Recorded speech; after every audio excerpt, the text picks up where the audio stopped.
কাব্যের শহর ঘুরতে এসে ছেড়ে এসেছি বাড়ি, পেটে এখন খিদে লেগেছে। কোনে যাবে এই গাড়ি? বেলেডাঙ্গায় যাই, বড়াতলায় যাই, যাই মান্দারবেড়ের মোদি, পুঙ্গারা ঠেকিয়ে কদিন দেই কিরাম নরম আমারে সিটির গদি। হালকা শক্ত মতো। আচ্ছা ওগো ভাড়া নিবানে কত?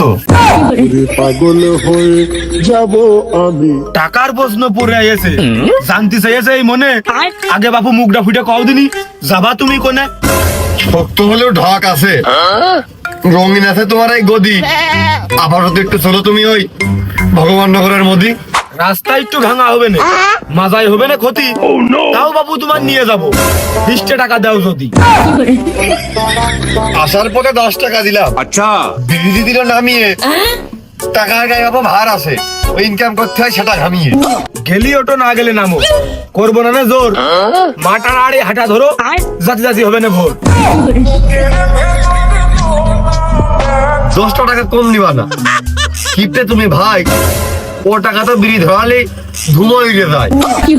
বিড়ি সিগারেট খাই না আমি, চালের অনেক দাম, 20 টাকায় দিতে হবে না, শুনবো না নয় ফুলো পাম।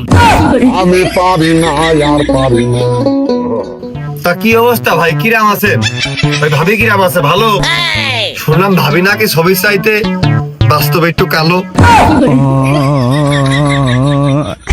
শালা তো পরিবারের মধ্যে চলে গেল। ওরে খয় আমি পড়াই আমি, আমারও না চিন্তা, তুমি এসে ভাব নেছো খাইয়ে পান্তা। জাতের মেয়ে কালোই ভালো, আচ্ছা বিয়ে করলে লাভ, বোতর উঠলি 2 মন করিয়ে ধান দেবে মেয়ের বাপ।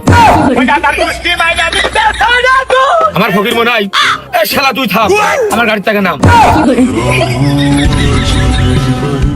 ইজ্জত পালাম না। আরো বছর 5 আগে শ্বশুর কাছে মরিয়ে আচ্ছা ইজি বাইক চালিয়ে খাচ্ছি আমি প্রায় 10 বছর ধরে।